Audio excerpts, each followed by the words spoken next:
Hello there, and welcome to the Last Time Film Podcast, where we talk film, TV, games, and all that jazz like there's no tomorrow. This week, we're talking about Black Widow's journey through the MCU, including all of her appearances so far, along with Loki episode 4 and the news of the week. My name is Tom, and as always, I'm joined with my co-host John.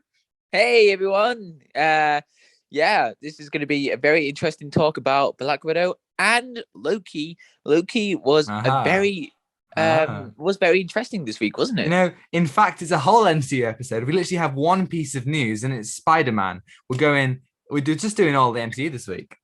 Yeah. Well, not all of the So MCU, but you know what I mean. we didn't get any news, but Not really. Spider-Man, yeah. Well, Uh Well, I'll jump straight into that because we got some reveals regarding Spider-Man No Way Home in way yes. of the toys, in way of the suits that Spider-Man will be wearing.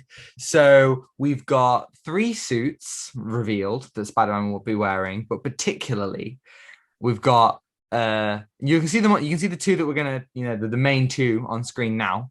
We've got Yes, this I a see them. black and gold suit. Yeah, can you see it on screen? We've got a black and gold suit that he's wearing, and we've got basically what is like the Homecoming Far From Home suit, but with like some gold on it and what looks like some Doctor Strange style runes. What do you Yeah. think? So obviously we've been talking about the multiverse, Yes. and they're obviously going to bring back characters. So this runes on suit that looks like he's going to use that to open portals, or Yeah. I don't know. So That was my thought exactly. Well, another thing that we got from these reveals, we got some Hasbro figures and some Lego, and yes, in those were Doctor Strange. So you know, obviously we already knew Doctor Strange was going to be in it, but it wasn't a dream. He's definitely there. it's not a Which dream. it's not a Yeah, dream, it's Inception. Which it basically you know confirms that this is where we're going. yeah, I'm assuming here that Doctor Strange will help him make this new suit because obviously at the end of Far From Home he had the black and red suit, and now we've got this kind of one that's leaning into a bit more navy blue with these runes on it. But it's yeah, interesting. I wonder if this will also serve as another layer of protection. You know? yeah, yeah. That's also interesting as well. And also, why does why does Doctor Strange have a shovel? He has a shovel. Yeah, it's weird. I don't know. I Um, guess. is he is he is he gonna go through the multiverse and then get a dead Spider-Man, and then I I don't Oh, know. digging up for zombie Spider-Man. That Okay. that would be cool. That would be cool. I But mean, like they're doing Marvel zombies in What If, so it's they are. possible. They are, yeah, Oh, yeah. yeah. So And then that's we got Jay, and then we got I forgot his name. Ned. What? Ned. Ned. Ned. Ned. Hey, I don't know Oh, if you saw. Speaking of MJ, this morning there were some pictures of like obviously like not set pictures or anything, but like of Tom Holland and Zendaya having a little kiss. So they're together now, which I think is quite oh, funny because Tobey Maguire and but yeah. Kirsten Dunst were together when they were Spider-Man and MJ. Andrew Garfield and Emma Stone were together when they were Peter and Gwen. And now these guys are together. It's like the Spider-Man.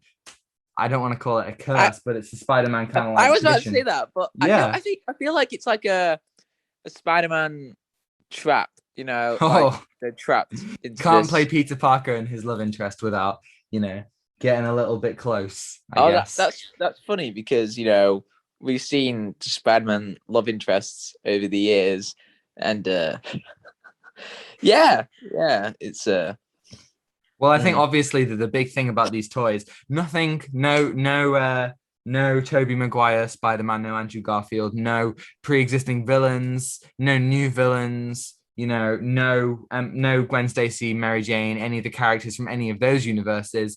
Now, I'm wondering, do you think they will be left completely out of the marketing for this film? no, because if Okay. you think about it, No Way Home, that sounds a very exciting title, Mm. for very hardcore Marvel fans. So this will be a big, marketing product, like other characters in this film. So then they'll give people to buy them. So Yeah, it's a if you marketing see, point. yes, if you see those characters in one Marvel film, that's enough. If you think Mm. about it, so there's lots more characters. I mean, if you look in Black Panther pop vinyls or look in Civil War, I don't know if that's it's Civil War, and in Endgame, Endgame had a lot of pop vinyls. If you think about it, That's true. Yeah. Well, they can definitely market this. But remember, Endgame kept a lot of its plot close to its chest. It didn't reveal yeah, Professor Hulk or Fat Thor or Cap of the Hammer, any of that stuff. So even though, yes, there is definitely the opportunity to bring in loads more customers, you've got the fans of the original films, the fans of the Garfield films, the fans of the MCU films. They can all come together to watch this film, which I think is really cool. But I also think that maybe they aren't gonna reveal any suits or anything until the films come out. ah, Because like obviously it's going to be a big thing to see, our some of people's favorite Spider-Man like in their suits again. So maybe they'll keep that for like maybe a second trailer or something. I don't know. yeah, yeah. So it's interesting that we haven't got a Mm. trailer yet. Yes, Um, I agree. I thought they would have been releasing it soon, but obviously there was um the Shang-Chi trailer, which means, I wouldn't bet on them I to think release that. we got the Shang-Chi trailer in June, so possibly we might get Yeah, it in well, July or remember August. we got a new Shang-Chi trailer like a week ago. Oh, So like, yeah. I think that would definitely count something. I just my luck, I bet that it will come out, the trailer will come out as soon as like I'm on holiday. Because I always seem to miss Oh, like that big news. sucks. One year I was on holiday and I went to I think it was like a cafe or something, and it had Wi-Fi, right? And I logged on and I was like, okay, nothing really much happening. Oh yeah, but Zack Snyder dropped Black Suit Superman, and I spent the whole rest of the time just going like, what? I just completely missed it. Oh man, that sucks. I saw it as well. Like, oh, when was that? That That was was a like while ago. this time last year, maybe August. Mad, mad. Mm, Yeah. indeed. So obviously you've got these new Spider-Man suits. What's your favorite one, do you think? Um, I think the black and gold is sticking to Yeah, me. I I I like agree. it. I agree. Yeah. I'm a Uh, fan. so I'm wondering if that's going to be used for something. Well, I mean, it happens in like a lot of superhero films, like Wait. they lose their suit or something, like something really big happens in the final fight, they make a new suit. It happened in Far From Home, it happened in Spider-Man 3 kind of. It happened, That hap- in loads of films where they kind of suit up with a new set of armor at the end, yeah, or a new suit. So I reckon that this will be like the final suit that he wears. yeah, and that um happened as well in the Spider-Man game. So Right, yeah, of course. Oh, I love that suit, man. That was a cool suit.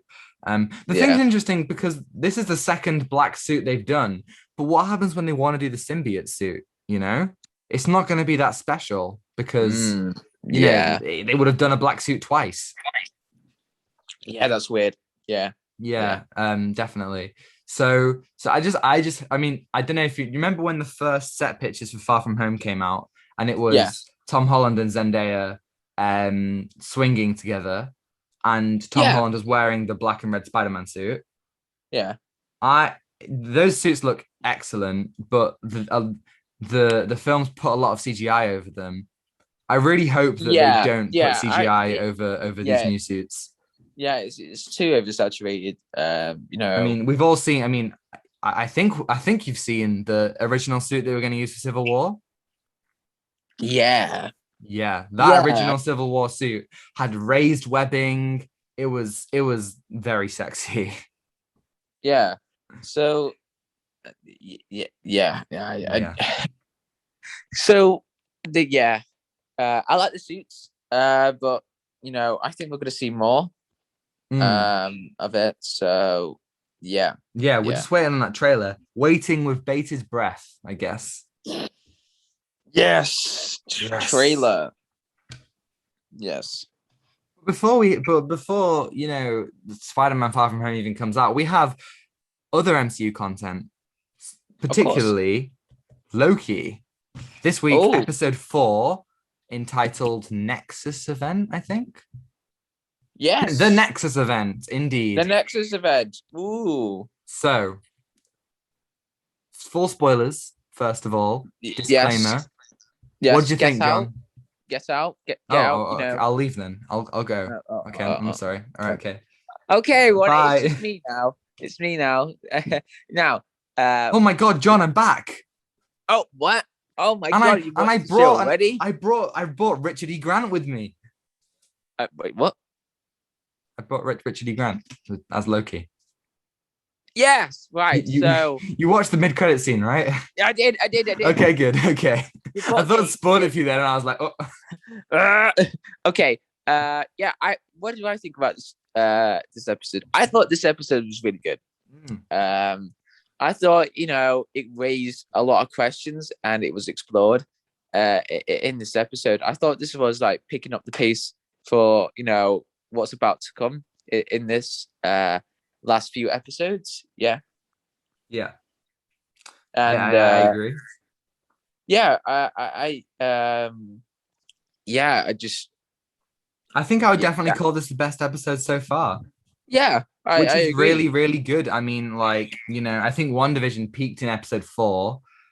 So if it's same as WandaVision, then hopefully not. It doesn't peak in episode 4. But like Falcon Winter Soldier, I think it had a pretty consistent pace throughout. But I think I would call the best episode of that show maybe even episode 1 or 2. Whereas this time, it's really good that we're over halfway through and they've now just brought the really, really good stuff. I think it's a little bit annoying that we had to wait 4 weeks for this because the pacing of the last few episodes went off. But I thought this one was, I really don't have that many complaints. Yeah, and with yeah, it was like your pure Marvel content. That we saw Loki and there were some great moments that I really liked in this one as well. Yeah. Like Lady Sif, she Yeah, she's back. yeah, she's back. But of course, she's returning in Thor: Love and Thunder. Oh, is So she?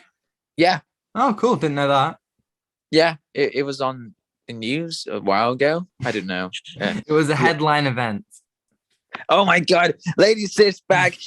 She's Woo! returning from Agents of Shield. Woo! And she didn't die in Endgame or Infinity War or being Yeah, snapped. I think she was snapped. I remember Kevin Feige confirming it, but then Oh again, yeah, literally all Kevin Feige does is confirm everything.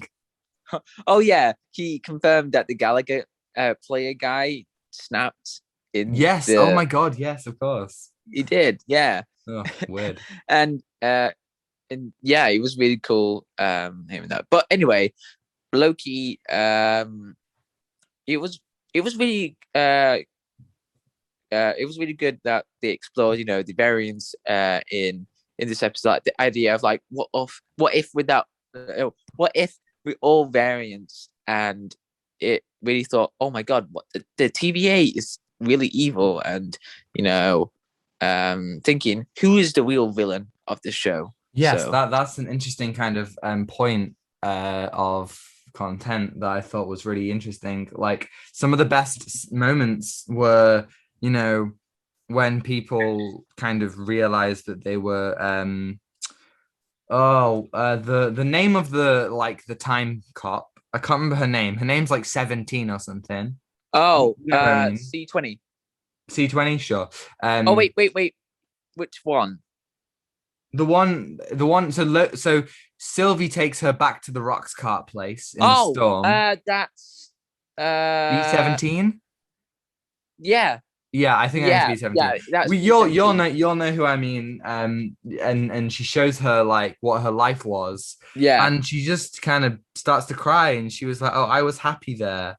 And it's really really like good character moments that yeah, totally change and the way we see these characters. And I think it will be really beneficial looking back on the episodes, like in years to come when we rewatch the show, you'll be able to see, more kind of explicitly how these people have changed and been affected by, what the time variance authority has done to it.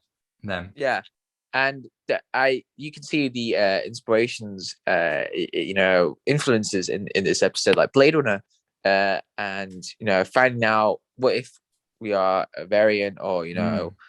if that scene where she cries in the rain, that's Yes. also inspired by Tears in the Rain, Tears in Rain in Blade Runner. Yeah, that makes a lot of sense. There was a lot of stuff with like considering, are we replicants, are we variants? That stuff very was really nice mirroring. And I thought seeing that there's a trust that's been built up between Loki and Mobius, and Mobius Yeah, actually like, finds out because yeah, Loki planted that suspicion in him. And I thought it was great when they decided to team up, and therefore one of the best moments of the episode was when Mobius was disintegrated so easily, you pruned. know, pruned so easily, and it was like Yeah, it was such a shocking moment, and yeah, it's I thought that's what the episode did really well. It used shock value to the yeah, advantage of the plot. and it again, the pruning didn't really show the death, because if you watched it post credit scene, but before that, Loki got pruned, didn't he? So then you go, oh my Yes. god, Loki and Mobius are dead. Oh my god. So then What a twist. what a twist. So then in the post credit scene, Loki is alive and awakened by other Lokis in the destroyed version of New York City. Yes. So Very interesting stuff there. I is think that Mobius was is alive. I, So I saw a meme which I thought was amazing, where it's like Loki wakes up, no, not Loki, Mobius wakes up and he sees like loads of different Owen Wilsons. He sees like Owen Wilson in Zoolander, in Night at the Museum, in like the Royal Tenenbaums, and in Cars. It's just yeah. like all the different Owen Wilsons. I would love it if they did that. They probably Oh my can't, god. or maybe they That would can. be I don't cool. know. That would be amazing though.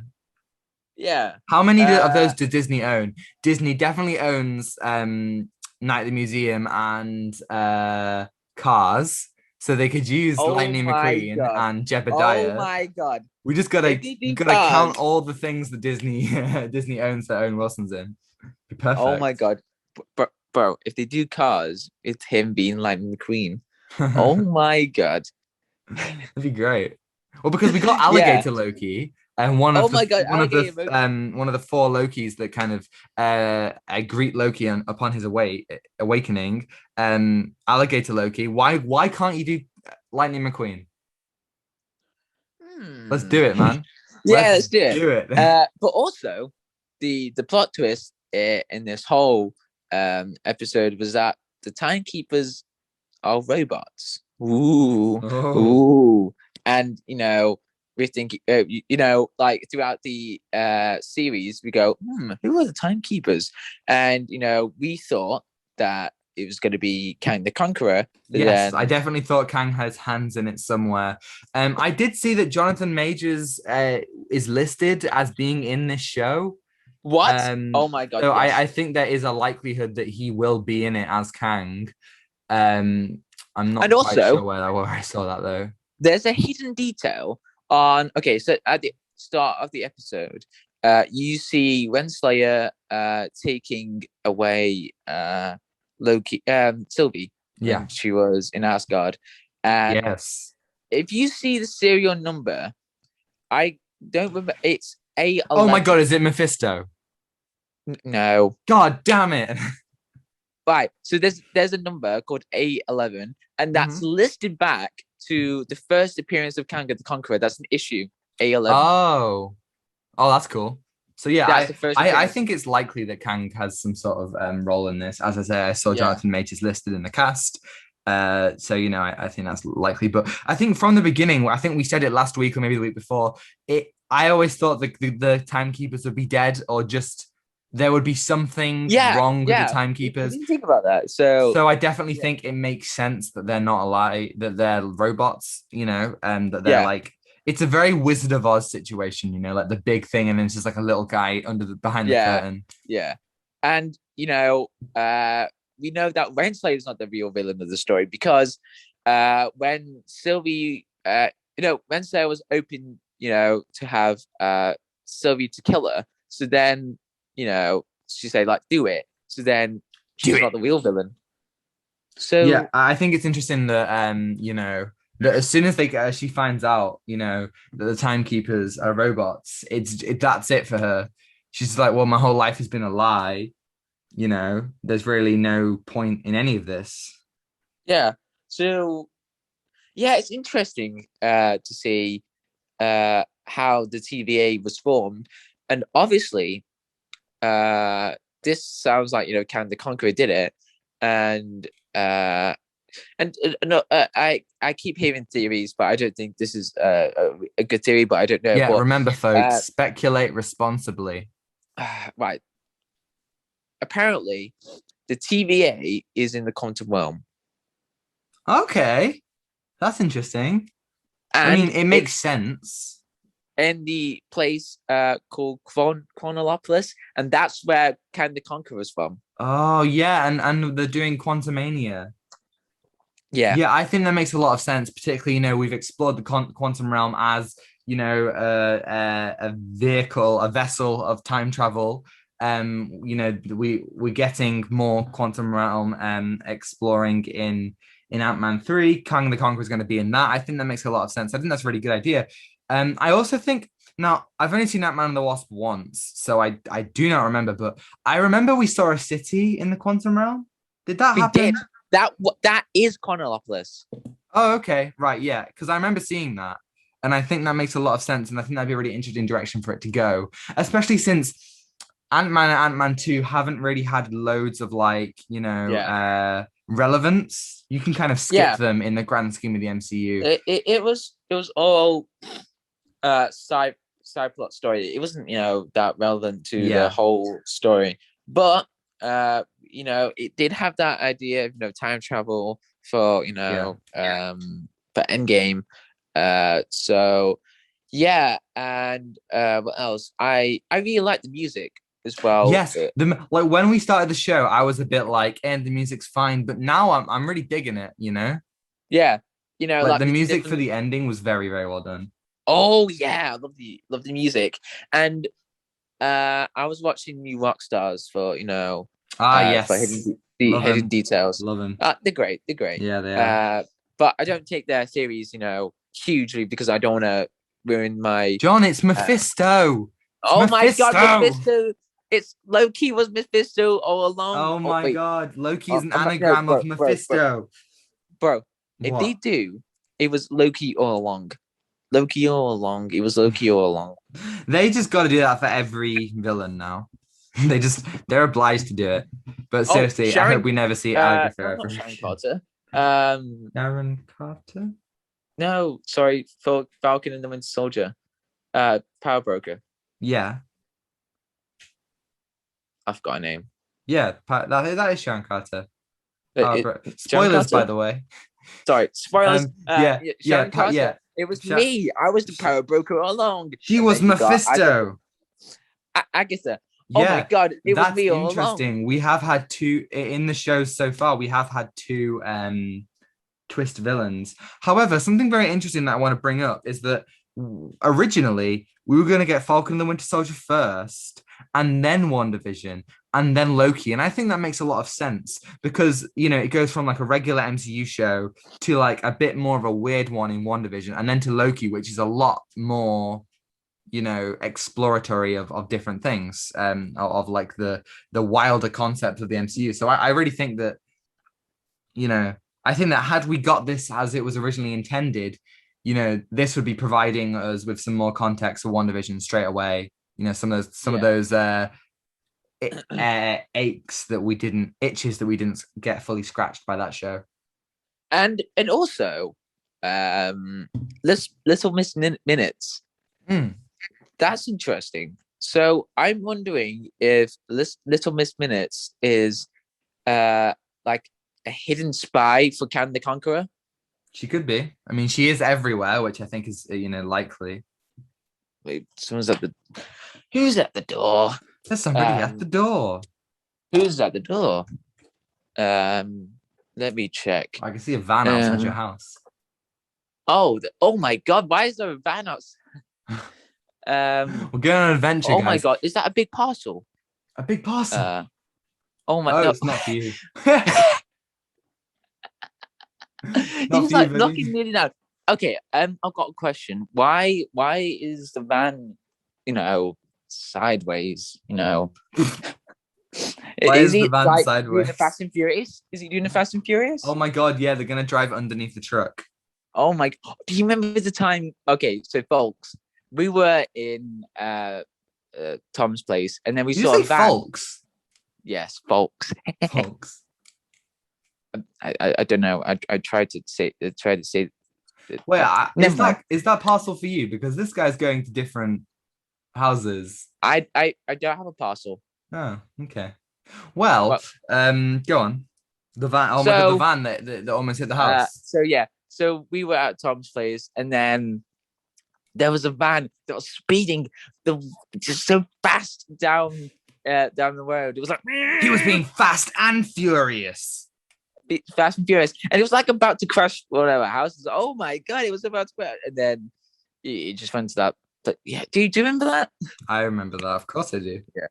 Yeah. And what else? Well, I do want to talk about Lamentis last episode. Yes. I feel like now that we know what happened, I thought the beginning of this episode was very good when they were sat there kind of accepting their death before they were pulled out of the apocalypse.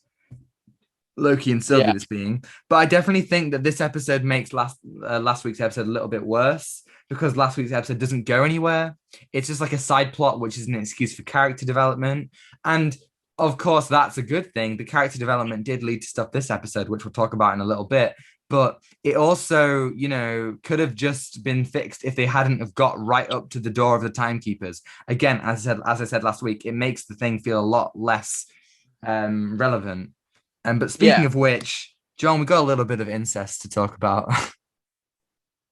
I don't know if incest is the right term, but it looks like Loki has a crush on Sylvie. I mean, loving yourself. They have there's a romantic relationship brewing up here. Yes, definitely. It's weird, but I don't know. Okay, listen, I don't think this is I don't know what to say. Is this a good thing or a bad thing? Well, I think the idea that Loki has never truly had someone to confide in. He could never really relate to Thor or his father, and his mother's gone, but even then it wasn't truly. And the fact that he finds someone who he can relate to and who he can empathize with and who, they can kind of, who can be a true friend in Sylvie. I like that idea, but I think the idea that it has to be romantic, whether or not it's incestual or not, I think you don't need it to be romantic. I feel like Loki is a character who works best, free from the restraints of anything like that. I think that if he, if Loki just found a friend, I feel like that could be as important to him as finding a romantic partner. Obviously, I don't know where they're going to go with it, but right now I really appreciate that they're being subtle with it and they're building it slowly. It's not too quickly, too rushed about it. Yeah, I think it's going to be like a friendship. I think we don't know how Sylvie feels about it all.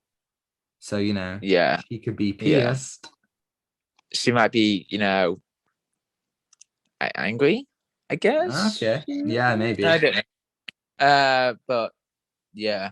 But yeah, I thoroughly enjoyed this episode. We saw a different side to Renslayer, We in this did. one. Yeah, Yeah, she's definitely becoming more of a, three-dimensional character than she was yeah. before. And also it got me thinking, when she accidentally uh you know made Sylvie escape in the flashback. Yes. Yes. Yes. Did anyone like ban her or make that's a punishment or something for that? I'm not quite sure. I'm sure she would have had some sort of comeuppance from the timekeepers. Yes. Or she might have be used for a higher purpose for that. I don't know. But Yeah, how how maybe is she's she been keeping the secret the whole time, and we just never how is knew. she yeah, and also how is he a judge, from that to like she was like a soldier to a judge. And it got me think, yeah, just got Yeah, me maybe that was her punishment. as a judge. Yeah, that's pretty interesting. Um, Obviously we kind of touched upon it, but we haven't really talked about the three Lokis at the end. Yes. Um, so we got what looks like the original comic book Loki, who looks really cool. Richard E. Yeah. Grant playing the Loki with like the really campy and obnoxious, yellow horns and green spandex. There's Kid Loki, which does link into a theory that I spoke about a couple of weeks ago, where Loki makes a deal with Hela and then transfers his consciousness into a kid version of himself, which happened in the comics, and Alligator Loki. And then the third guy, I can't remember his name. His name's like Crusher Loki or something. Oh, really? Yeah, Because yeah, he's a different Loki. Obviously, he doesn't have like green or anything, and he is holding a hammer, which could mean that he is a worthy version of Loki. But obviously they're all in this dystopian New York, which looks to be sometime after Avengers because Stark Tower is there, or is it Avengers Tower? I think it. Some people are saying it's Stark Tower. I think it looks more like Avengers Tower, but we don't know just yet. Um, and yeah, I guess yeah. that's where we're going Um next. uh yeah, I really like this one. I thought this I agree. yeah, so I'm hoping 5 or 6 will, carry on with the pace of, Hopefully so. Two yeah. episodes to go. Let's hope it doesn't drop the ball. We're back. Don't drop the ball, Marvel. This is Okay, don't drop the it's ball. been it's Don't been drop the ball. weeks, but we're back with our classic don't drop the ball. It's intense, It when we is have these. intense. Week by week, just there, just like, God damn it, they better not don't mess it up. They kind of did with Falcon and the Winter Soldier, to be honest, They did mess it up. with the Power Broker. Yeah, Yes. yes, I agree. I think the Power Broker, and elements of the finale of that show dragged it down from what would be a 9 or a 10 out of 10 to a comfortable 8. Yeah, a comfortable 8. So if Loki, this is a very good show so far. If Loki has a very good end, I would give it a 9 out of 10. Well, I mean, it depends because I think this episode is a 9 out of 10 for me. Yeah, 9 out of 10. But I Straight think off the so bat. far it's been 7s. And I think, It if you kind of give the average of that, I think it would still sit at a 7 or an 8. I think that the first 3 episodes still were paced, they weren't paced very well, and I still do think that they did struggle balancing the character moments and the plot. I yeah, think this episode is so much better, but I still yeah, think that, hopefully the best is yet to come. Hopefully. yeah. So yeah, obviously 9 out of 10. Straight off the bat, thoroughly enjoyed it. And yeah. A lot of Brilliant. questions to So be many questions. yes. And hopefully they'll be explored properly and not stupidly like in One Division or Over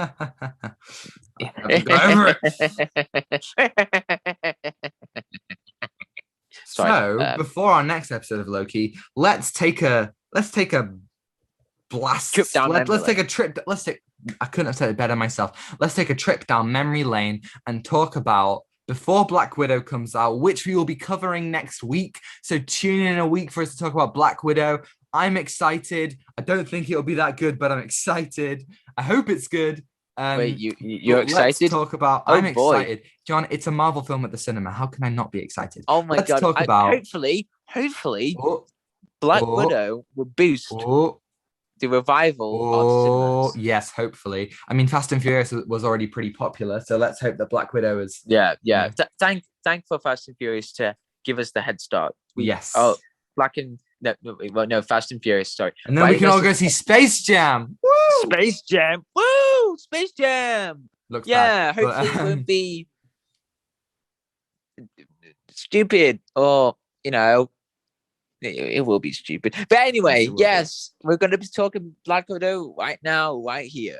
Right, so we are going to be talking about Black Widow up until this point Yes. at the MCU. So we're going to go Iron Man 2, Avengers Assemble, Captain America the Winter Soldier, Avengers Age of Ultron, Captain America Civil War, Avengers Infinity War, and Avengers Endgame. Full spoilers for everything, even though, come on, if you clicked on Everything. this video, you've obviously watched it already. But if you haven't, go out, watch it, or Get just out. don't. Just skip. There are Or, time or codes you just can or skip to just the watch weekly something, video. just get a refresh, and then you go, oh right, Yeah. yes, Or yes, instead, yes. watch Scarlett Johansson in another film. Watch Lost in Translation or Jojo Rabbit. Good films, good films. Uh, Wait, is that? Sorry, I just want to stop something. Oh my god, that's a snail. What's a snail? Wait, okay. What? Apparently, right. There's a snail on the window right now, and it's cool. Well, I'm sorry. the things that kids these days will get excited about. A snail on the window. No, no, it's no. I'm in my bedroom. It's really high, and then you know, it's on the window. Oh my god, it's I haven't seen those for a while. Oh I'm my god, sorry, it's but Turbo, the film Turbo. Remember the oh film my god, Turbo? Turbo. Turbo. Oh my god. Yeah. All right, Anyway, let's go back should we from dip straight into it? yes. Let's go back from the beginning. It's like Iron Man 3.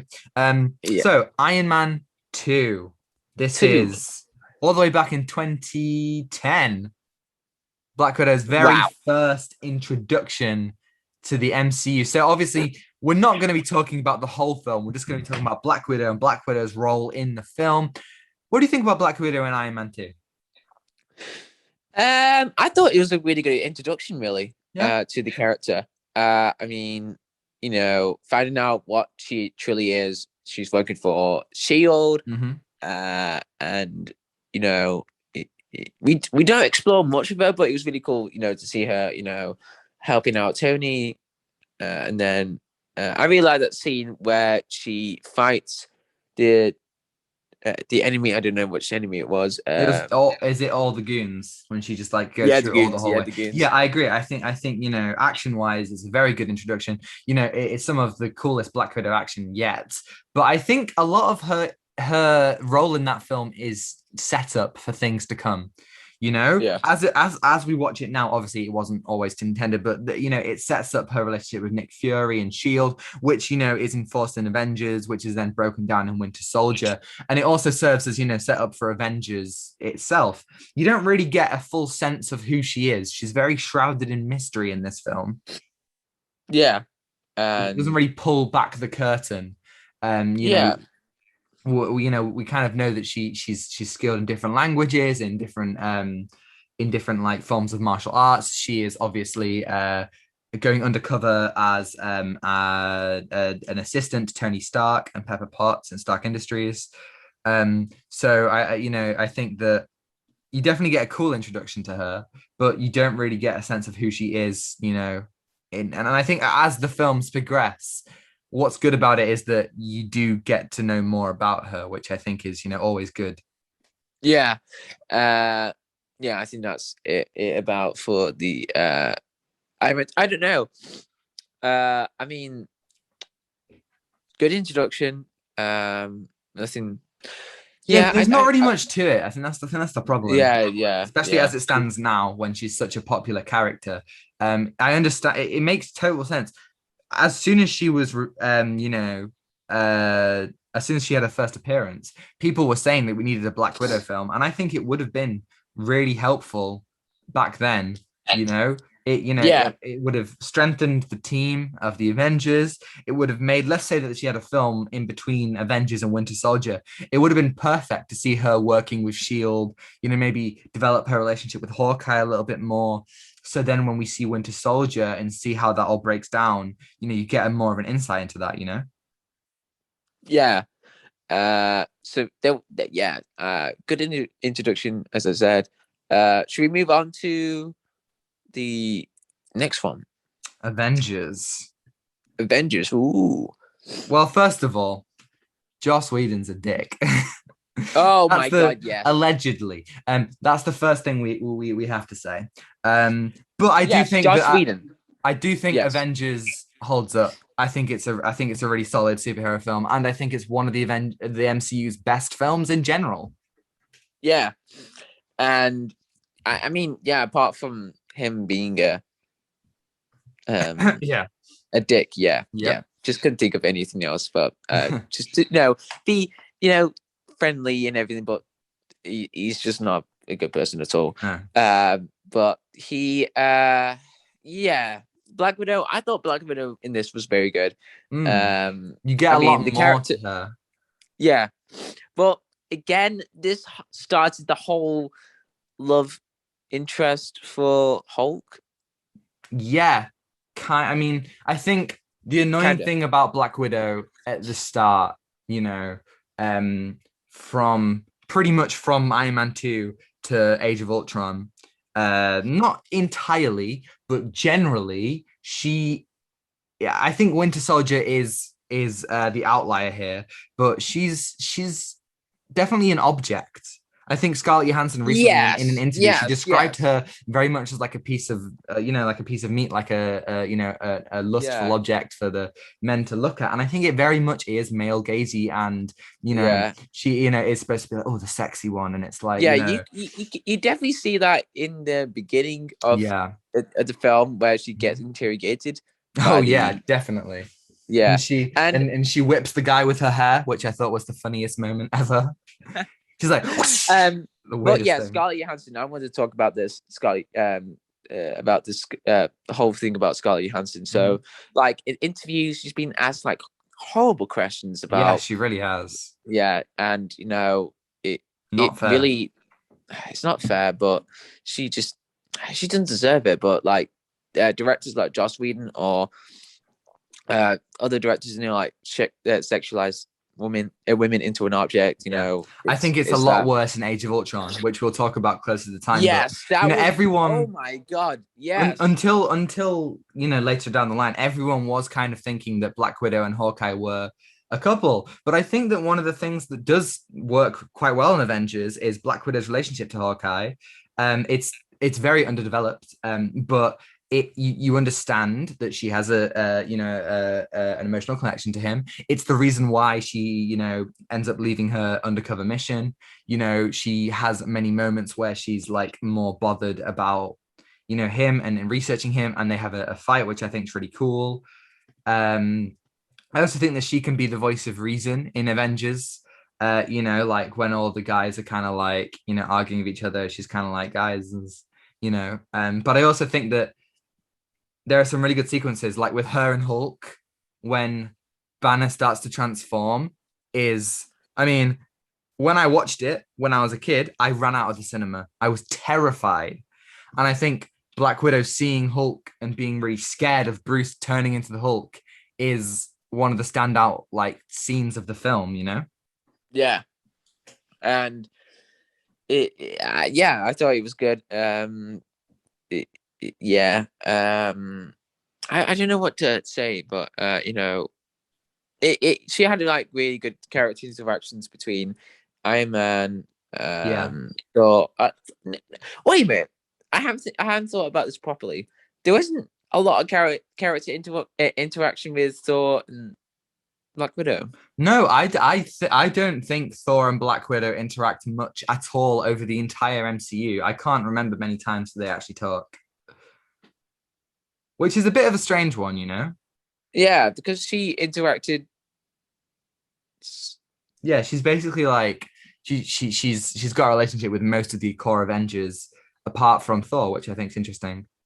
But then Oh, again, in many ways, Thor is an outsider to the Avengers, especially in the first film. He doesn't, really he interacts more with Loki and Nick and stuff, which I think is, good. But yeah, I agree with you. There could let definitely be a little bit more with her in there. There's this whole kind of subplot about her wanting to wipe the red from her ledger, and you start getting this as we kind of look deeper into Black Widow's psyche and her personality and her past. We get to more understand that she has done some bad things in the past.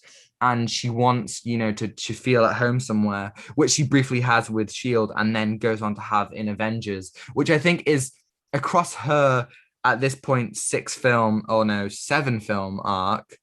It's a really good arc. You see her, trying to find a family and struggling to come to terms with it. And I think what's really nice is that in Infinity War and Endgame, the snap brings her an opportunity to be a good person for 5 years, which then yeah, culminates in her death, which I think is really nice. But I think a really good scene is where Loki taunts her.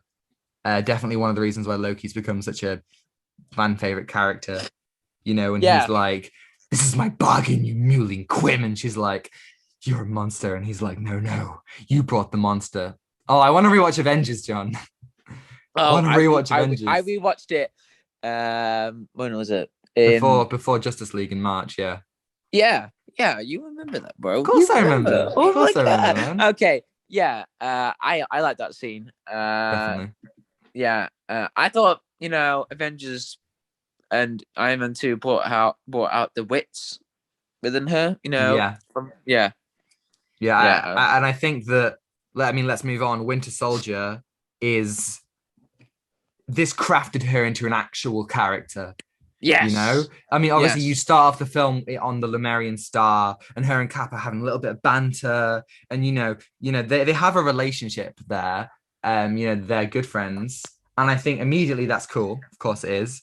But then the film, as soon as you get the death of Nick Fury, or the death quotation marks of Nick uh, Fury, you yes. begin to see more of who she is. You know, Yeah, yeah. Like she went from a very upbeat character, you know what I mean, like from there, and Mm, to a very serious character in yeah. throughout the film, and I really really like that. Yeah, she helps Steve and I guess the audience through being undercover, like the scene where they're walking through the shopping center, and she's like, look down and put your arm around me, stuff like that. You can see there's so much more beneath the surface to her. She talks about when she encountered the Winter Soldier and he shot her, like there were some really good moments. And then I think one of my favorite Black Widow moments in the MCU is when she's talking to Cap and she's talking about like, I've been, all this time I've been trying to do good at Shield. And now it turns out that I've just been working for the same guys the whole time.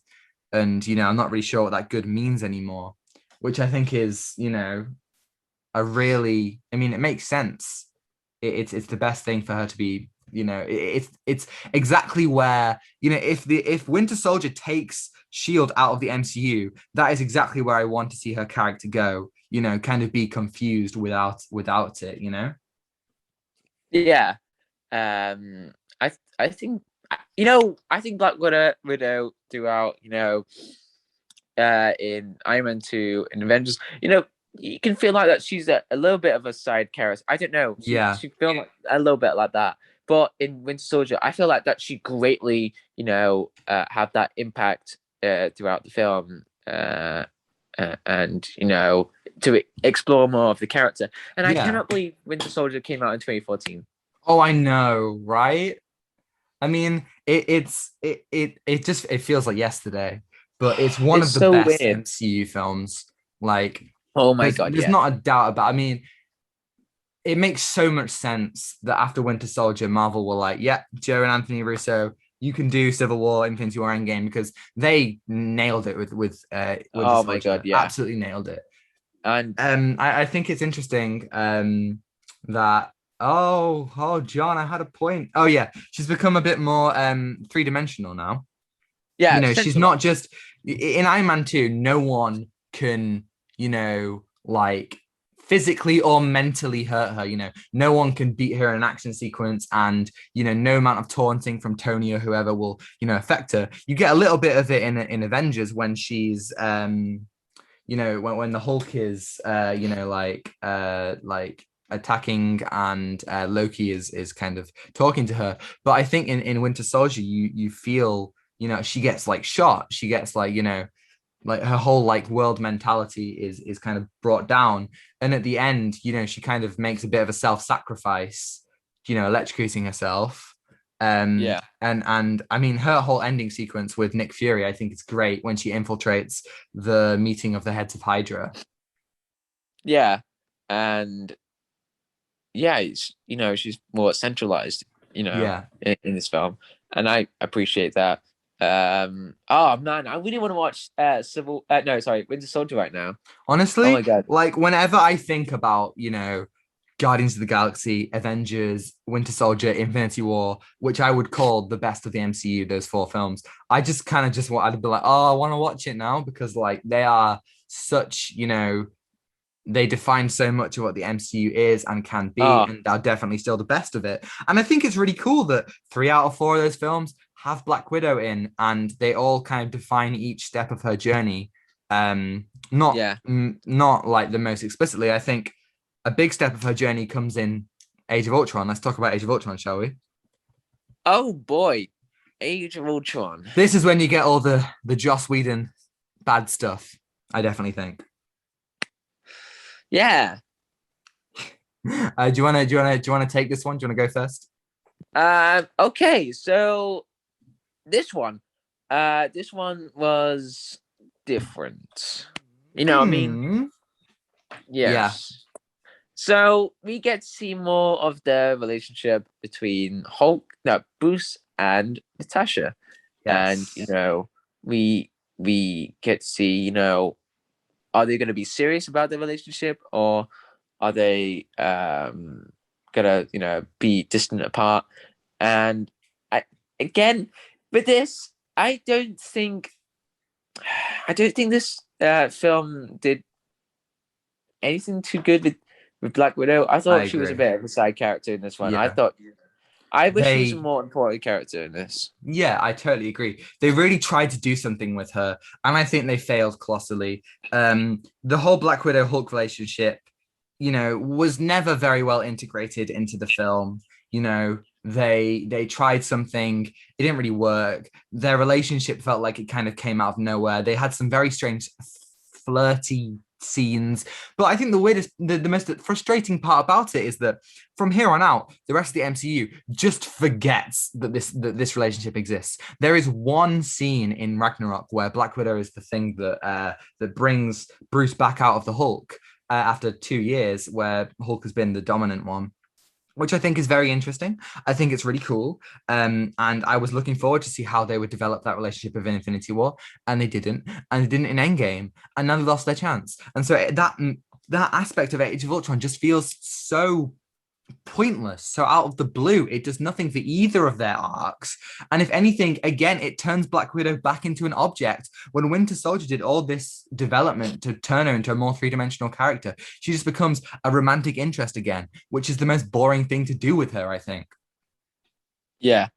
And yeah, she wasn't that important in the film, which kind of made the film lack with character interactions again. Yes. Yeah, again, Uh, all of her scenes basically are relegated to being with the Hulk. And then she and gets kidnapped. and then she fights. No, she doesn't. She doesn't really. Yeah, she was a pointless character in this one. I have to She say really this. was. Yeah, I agree. Yeah, I think you could take out a lot of her stuff and you'd make the film better and more tighter. Even you get a lot about her backstory here. She had some really tough times in the Red Room. They operated on her and turned her into this cold killer. I am interested to see how that they will expand upon that in Black Widow, which we will talk about next week, of course. yeah, But they treat it in a strange way. She she has this moment where she tries to like empathize with Bruce, and she's like, "You think you're a monster? Oh, I'm a monster too. I can't have babies." It's like, oh, and it's like, well, what? Well, I know you're operated on, but loads of women out there can't have kids. You know, Yeah, like, like it doesn't make you a monster. It's such a strange. Everything that's done with her in this film is such a regression from what the other films have done with her, I and agree. and while it's annoying they didn't do anything with the Hulk and Black Widow romance, I'm glad they didn't, Yeah. because it really was dragging her character down. You Mm, know, it just it was frustrating, to say the least. yeah. And yeah, I thought this was yeah, not doing any justice with the character from that transition from Winter Soldier and Yeah, Agent Ultron. Yeah, yeah. definitely. Anyway, let's move on to the next one. Did you forget what it was then? Let's move Yes. on to the next one. Is it the Infinity Civil War? It's Civil War. Let's Oh, oh, what? Yeah. yes. Yeah, yeah. So I'm just thinking about the character in this one. Hmm. Yes. You start with this. All right. I think thank God Civil War exists. It Oh, definitely oh, praise Civil War. That it Civil War brought back a supremacy. lot of the good stuff about Black Widow. I think, as I said before, you've got this ongoing thing where Black Widow struggles to make connections to, a family, to any kind of like proper, and I even the Black Widow and Hulk stuff kind of adds into that, because she tries to have a relationship with him and it doesn't really work. But I think immediately with Civil War, when you have the opening action scene in Lagos with Captain America and Falcon and Scarlet Witch and Black Widow, you get this side of Black Widow, which is she's comfortable in a team. It's really nice establishing her like this. And I think the journey she goes on throughout this film is very interesting. She she ends as Sam Wilson says, she tells the government to kiss their ass.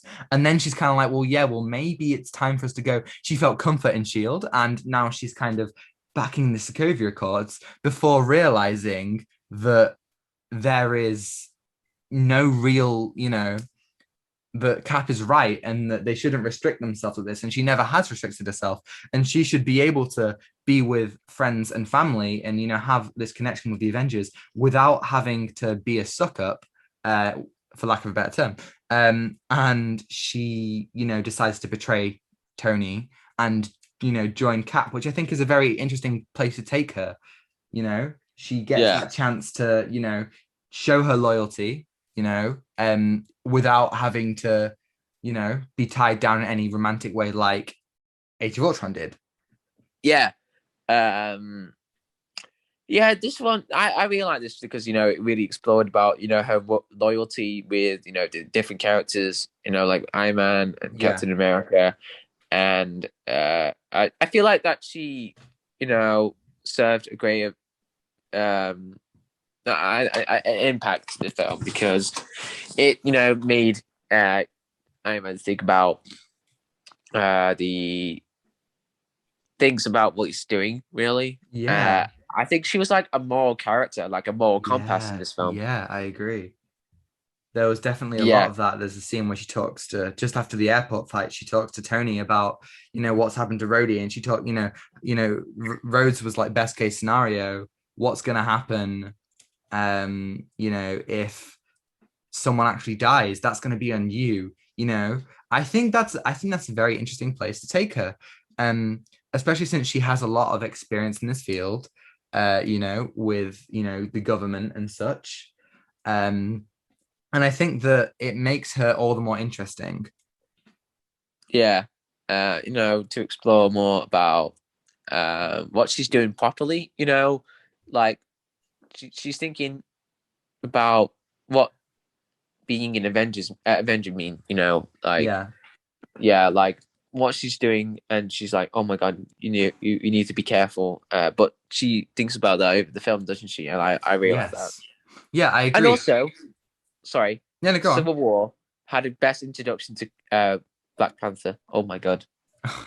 Oh man, yeah. I don't know if maybe when Black Panther 2 comes out, we might talk about Civil War, but I agree. Black Panther is peak in Civil War. I love him so much. I think he's obviously top three character in my Oh list. yeah, in that film, I 100% agree. Yeah, Um, top three. yeah. Well, I think before we talk about Infinity War, it is worth saying Black Widow takes place in between Civil War and Infinity War. Which is good. Yeah, so like obviously there are 2 years canonically between the two films, and obviously you definitely see that the changes have happened. So let's talk about Infinity War, shall we? I'll start off with this. Please do. So Infinity War. This was really good character.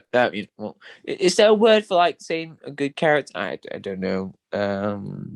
Okay, she had an impact in Infinity War. I thought she was used good. I thought she was. Yeah. I mean, a lot of the thing is about Infinity War is it's a very big film, and the people who get the most play are the most important Avengers. And well, that's not even true, is it? Because Captain America doesn't get a lot to do. Your main kind of people you follow are Iron Man, Doctor Strange, Star Lord, Thor, even maybe Black Panther and Hulk. It's there's a lot going on, and I think Black Widow doesn't necessarily have an arc in this one. She doesn't really do anything, like in terms of character. But I think that's okay. Yeah, and yeah, and she realizes about that like she's been underground, Yeah, hiding away from government for years, and I really like that because we'll see the what she's been doing in that time between Civil War and uh Infinity War. Infinity War. So Yeah, well done, John. You got it, uh, buddy. oh my god, my memory. Sorry, but yeah, hopefully we'll get more context to what she's doing between them that time. To see. Yeah, it feels like obviously she has a new look in this one. She's got the blonde hair and the new kind of jacket. But I think that it's clear some stuff has changed. Obviously, again, they have her reunite with Bruce and nothing happens. They barely kind of touch upon their relationship again, which I didn't necessarily hate because again, it dragged the character down, and Bruce had a more interesting story to be told there with his struggle with Hulk. So I think she had some cool action beats, in the battle at the end when she fights Proxima Midnight with Okoye is a good one. Yeah, Uh, but I don't think she does a lot in terms of character this film. I think Endgame is where we get into the meat of that. yeah, um, yeah, and in Infinity War we get to see not it's not too cluttered with all the characters. I thought it was well balanced. Yeah, and I think that is because they don't try to do something with everyone. Yeah, I think that unfortunately, because it's only 2.5 hours, it couldn't be 3.5 hours. So unfortunately, that does mean that unfortunately we don't get some character interactions and some moments, which I think is unfortunate. But we do at least get some cool moments for everyone. I think Black Widow does get some standout moments from oh the yeah, film. like when fighting with okay, yeah, what you said, yeah. Yeah, great moment. I agree, and I think she works really well into the entrance in Scotland when Cap, Falcon, and Black Widow all arrive to save Scarlet Witch and Vision. I think that's great stuff. Yeah, And it, yeah, the film, the film itself doesn't utilize her as well as the other films, but it doesn't have to, and it's better than Age of Ultron. yeah, way better, way loads better, Leaps and bounds. Right, let's talk about Black Widow's final film. let's talk about Endgame, shall we? Yes. Wow. Uh, this one. This one's a very emotional one. This one actually, I agree. because we although Endgame is very overrated, but I want to say Black Widow's character, in this one was very well used, and we got to see like a proper goodbye to the character, Yeah. and you know, and it's pretty emotional. She throughout the film, she's very emotional about Hawkeye, about what she's doing, and she's like so feeling so hopeless about trying to get everyone back, and she wants to do something for the greater good. For the greater good. Shut it. The Yeah. greater good. But she sacrificed herself, and it's a self-sacrifice. I, It I want to do is. like this, Cinema Wins, the way he says Yes. self-sacrifice. Self-sacrifice win. Self-sacrifice. You're Ding. like self-sacrifice. Yeah. Wait, what is I he doing right agree. now? Cinema Wins. Let's see what he's doing. He's Um, somewhere. he's he hasn't uploaded anything Since when? 3 weeks ago. Oh. I mean, I don't know. I unsubscribed a while back. Yeah, he's a great Oh, definitely. YouTube. Yeah. Yeah, I he, love he, it. he explores a lot within the film, and Yeah. the ideas of the film, to explore more of the characters. Mm. Oh yeah, If you want to do that, he is so good, and he's so much better than Cinema Sins. Cinema Sins is extremely toxic, if I CinemaSins might say just so makes up myself. stupid excuses. I'll tell you that. He makes up Yes, stupid excuses to, agreed. get more content. And he's not doing too well. He's not gaining millions. Well, that's good. Um, I think one of the things about Endgame, as I said, is it's the perfect end to her arc.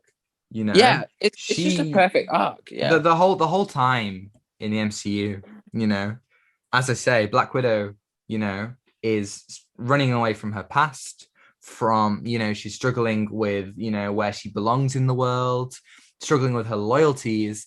And I think it all comes together in this film. She sacrifices herself not only for her friends, not only for her family, for the universe. She does what is right in this final moment, and she understands who she is.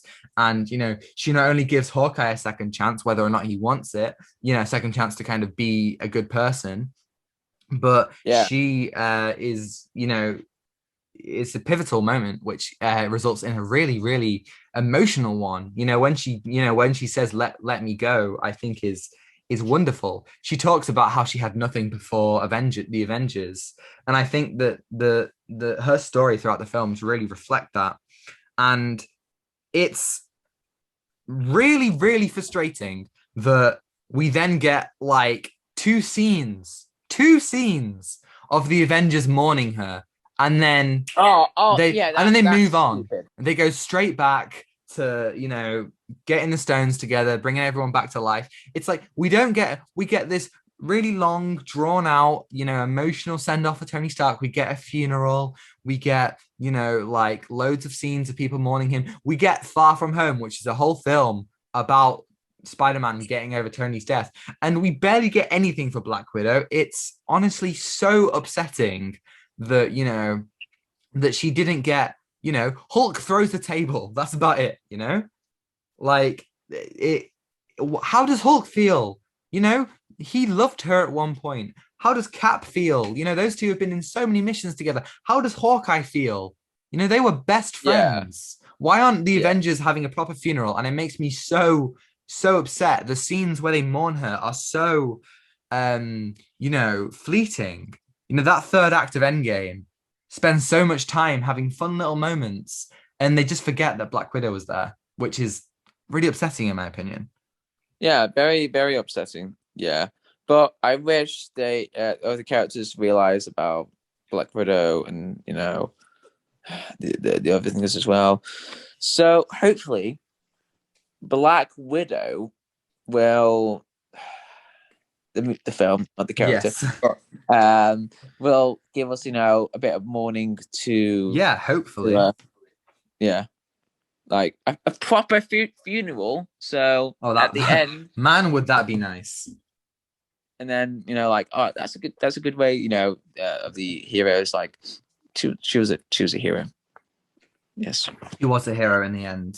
Yeah. So that's Black Widow's MCU journey, and I want to say, apart from the embarrassment that is Age of Ultron, Yes. it really is a good, it's a good arc. They did a good job, I think. Yeah, I really like that. Apart from the huge mistake on Age of Ultron, I mean, she Age of had Ultron is just a mistake in so it. on so many levels.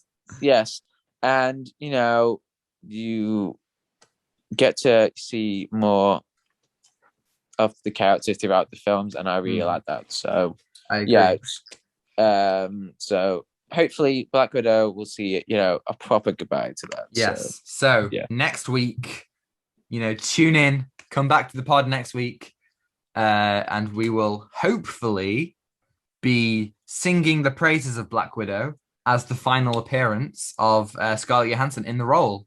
I think, unless she's in What If, or if they bring her back in the future. It's the MCU; they can do anything they want. They have Disney money. They're fine.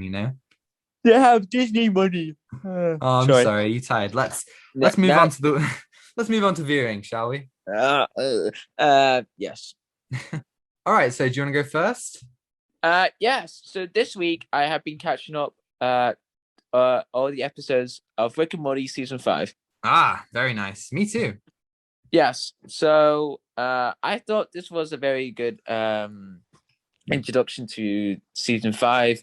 I mean, it's not strong as the other ones, but I thought this was good. But the episode last week episode, I thoroughly enjoyed that. That was one heck of an episode. Yes. For those of you I who mean, who don't know or who aren't sure, it was the episode with all the decoys. yes. Is it decoys? It was decoys, right? Decoy. Yeah. I you when you realize that decoys, that the word decoys have more words than decoys and decoys. Whoa. Yes. So I mean, but this one was very interesting because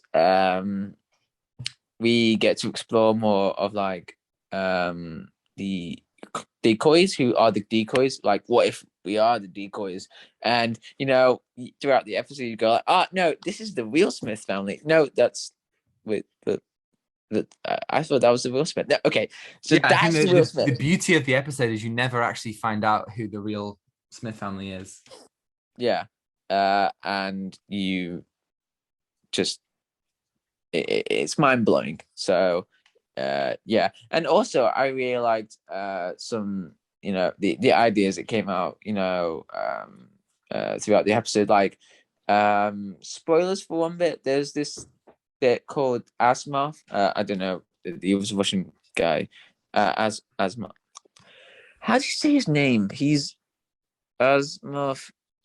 I don't know. I'm He's a I'm Russian. honestly I'm honestly so lost at what you're talking about.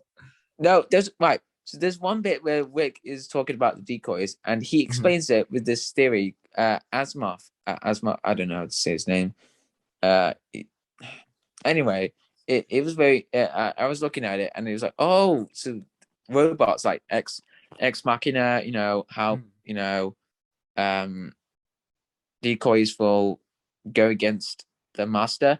And he no, oh, there we go. I remember now. He's a writer, and he created stories like I, Robot, this Russian person. And Okay. that was interesting. So yeah. But anyway, the first two episodes are good. They're great. They're great to watch. Hopefully they'll continue the story of Evil Morty. Yeah, we And didn't get any of that in season 4, unless you yeah, count the dream episode. yeah, the dream episode. Yeah, yeah, yeah. Yeah, I agree with you. I wasn't a huge.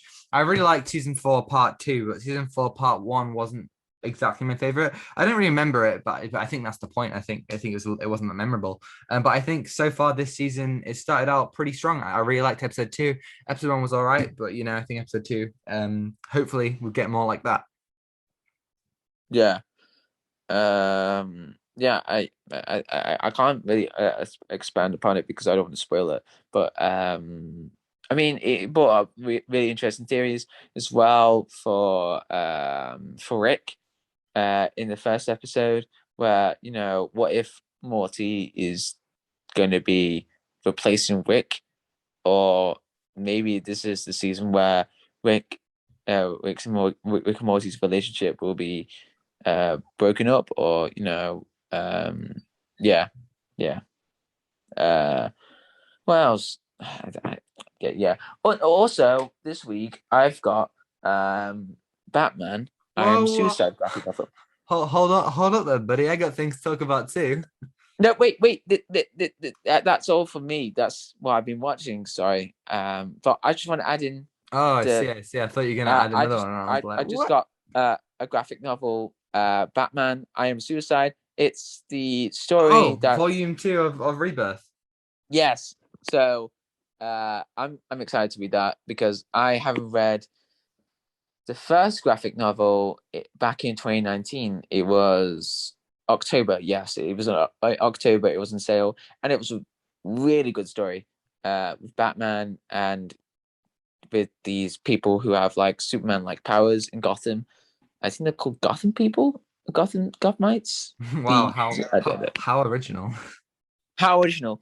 Yes, but the story for the first graphic novel is I Am Gotham, and the next one's Yes. I Am Suicide, and then you got I Am Bane. So Yes. I'm wondering if this I Am Bane story is going to be really good because you like Bane, Tom. You I like Bane. do like Bane, and I mean, I haven't read it, but I know like the basic plot of Rebirth quite well. So after I Am Bane, you get the War of Jokes and Riddles, which is set during Zero Year, and then you get about I think six, maybe no three, maybe you get Rules of Engagement, Bridal Burglar, and the Wedding. You get this whole Batman Catwoman wedding arc, but it basically this Tom King Batman Rebirth arc culminates in a big Bane story. So I wonder, does I Am Bane set that up? Because it ends with this arc called City of Bane. Yes. Yeah. So I'm gonna be. I'm hoping that it's gonna be a little bit better than the whole Nightfall story, because within the Nightfall story was a bit underwhelming because Batman was like fighting villains like one after the other throughout this one, and but the second volume to Nightfall was really good as well. Explored Azrael, and I like the prelude. The prelude's good. I like that because it really explored Bane. So yeah, Yes, I'll be I love the talking. prelude. Yeah, I'm going to talk about I Am Suicide next week, so I've got time for that. Yeah. Awesome. Well, I think it's worth mentioning about Nightfall.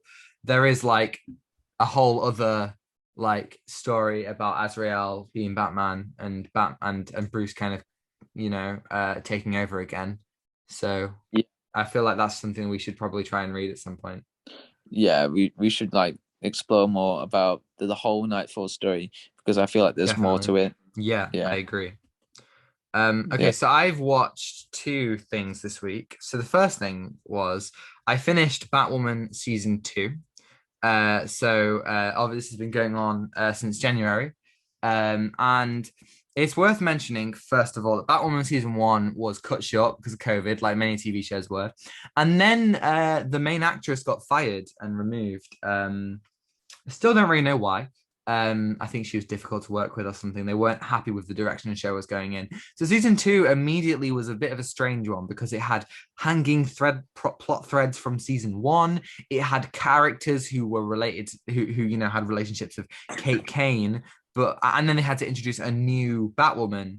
So they introduced her in Ryan Wilder, and I have to say, season 2, all in all, was great. It ended up so much better than season 1. Oh, good. They managed to wrap up a lot of plot lines from season 1 very well, and continue them on. The best part of season 1 was definitely Alice, the villain, and he managed to take her to interesting new places, having her, like be pushed to the edge.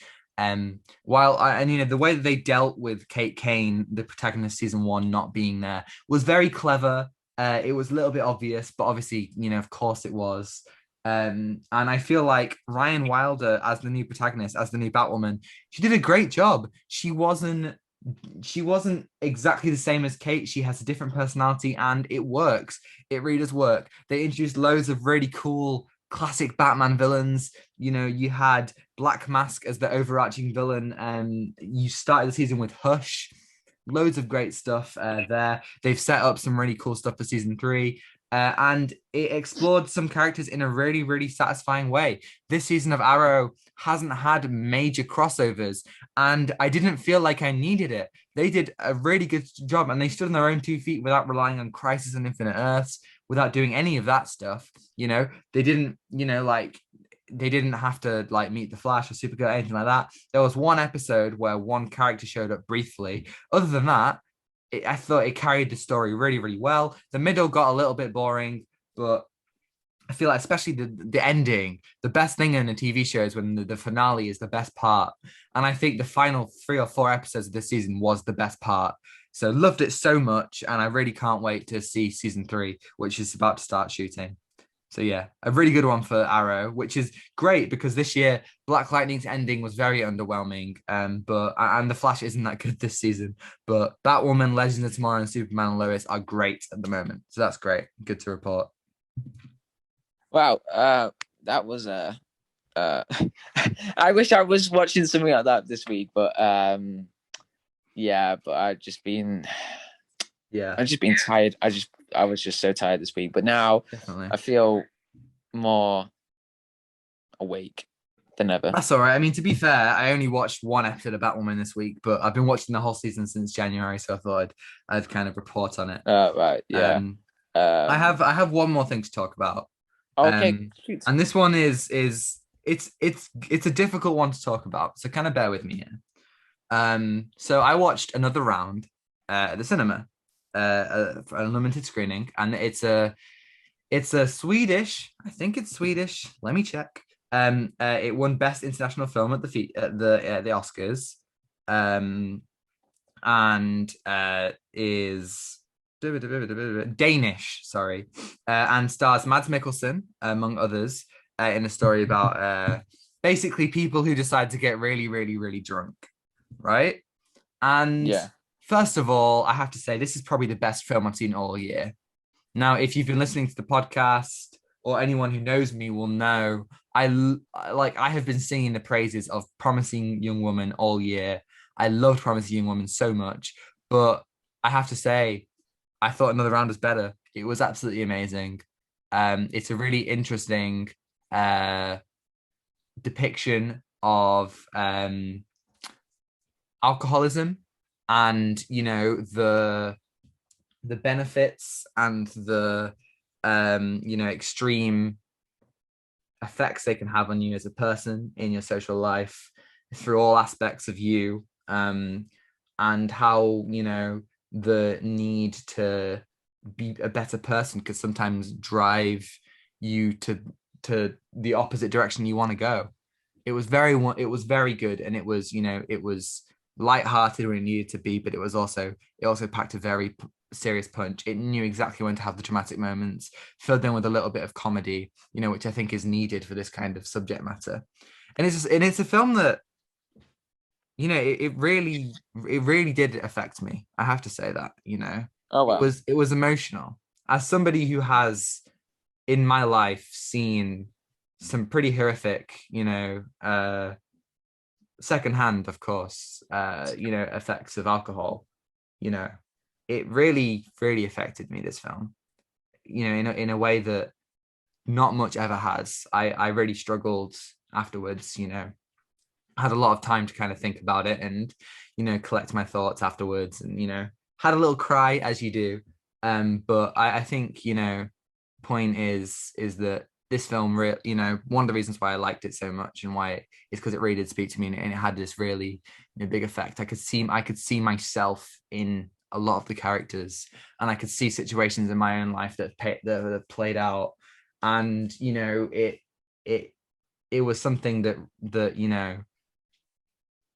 you can obviously see it as a comedy and something that is like, oh, these stupid people drinking, but I feel like from the obviously it's a unique perspective that not a lot of people will have.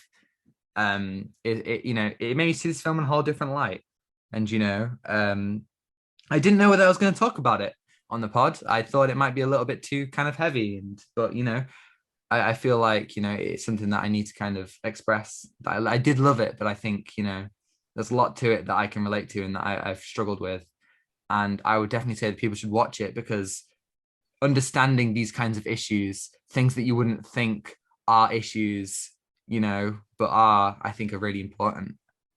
So I think everyone should go and watch it at the cinema. Or if it's not showing at cinema, kind of wait until it's on streaming or something. But definitely watch it. Don't be put off by the fact that it's Danish. You get used to subtitles. Foreign films never a problem. You should go and watch them regardless. I went to see Parasite, and Yeah. that was totally fine. Yeah, exactly. But, it's like it. I might have liked it. I mean, I thought Parasite was absolutely exceptional, and I think purely because of the emotional reaction to it, I think I preferred another round to Parasite. I think it definitely deserved its international film feature win, and it's got so much love and soul put into it. Even the director, his daughter died whilst they were making it, and oh, and he has there's a mess that it says for Ida at the end, and you can really understand all that has happened. You can see the love and attention and care that went into it all, and yeah, I feel like it's an incredible film that I think everyone should see. And yeah, that's it for me this week. right, wow. Sorry to end it on a bit of a depressing note. Again, I wasn't sure whether I'd talk about it, but I felt like it had to be spoken about. No, that just kind of threw me off. But yeah, that not to like it's not a heavy one, but like it kind of felt like when I was watching Sound of Metal. Yeah, well, that is exactly what I was thinking about. Because I remember when you spoke about it, you had a lot of feelings that were very personal to you. Yeah, and a similar thing with this. Yeah. Wow. Right. Oh. Definitely gonna watch that this week. Yeah, you definitely should. Everyone should. 10 out of 10. Absolutely wonderful. Should we roll it out then?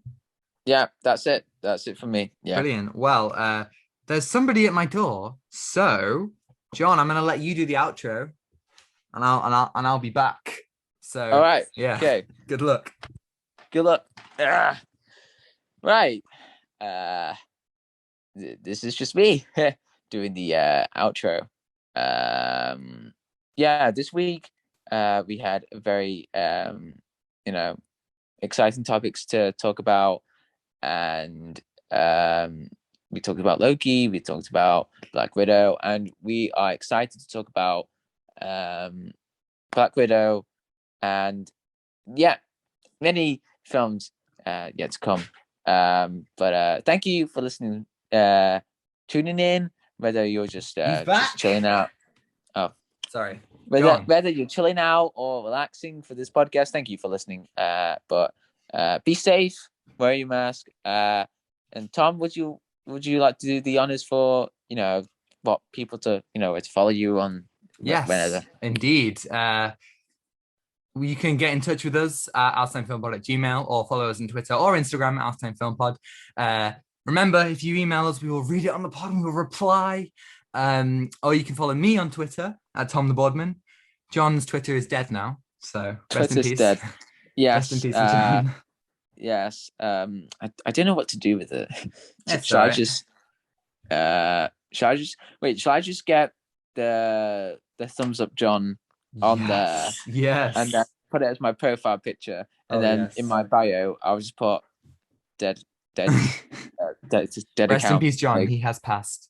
Well, if you do, yes, let me know, and I'll take the your link out of all the pods. But yeah, like the video, like it, yes, give it that thumbs up, and be yeah. Thumbs sure up. to subscribe because next week we're going to do Black Widow and Loki episode 5. So I won't be doing Loki episode 6 Yeah. as well the week after. So yeah, all exciting stuff to come, and we're gonna be recording an episode quite early. So don't get your hopes up yet. This is gonna come out in 5 weeks' time, but we're gonna record our episode on Suicide Squad 2016 tomorrow. So John, you're excited to watch Suicide Squad, aren't you? Yes, I Yes. It's bad. am. Yes. Be safe. Wear your mask, and when you go into the cinema, please do wear a mask because Yes, we want cinemas to that. stay open. Yes, and Get your vaccine, guys. I got my first vaccine this week. Do it. Oh, how do you feel? I'm fine. Yeah, Okay, good. I was a little bit dizzy on the day afterwards, but yeah, I was fine. No side effects. Yeah, and what else? Yeah, I think that's it. For brilliant. me. So, one more thing. Sorry, when you go to the cinema, I know it's gonna be like your first time back, but like you can hear people just talking in the background, But we talked about cinema experience about Fast and Furious 9. Yeah. Yeah. So it does take a while if you're just going back into. Yeah. Don't talk in the cinema, guys. Once the film started, be quiet. Be quiet. Come on. It's for people to. We're trying to indulge in fine cinema, fine content. Yes. Oh wow, that was amazing. Yes. So, will you do the honors, John? Right. Take what you're given. Thank you for tuning in. Sorry. Take what you're given. Give nothing back. Goodbye. Goodbye.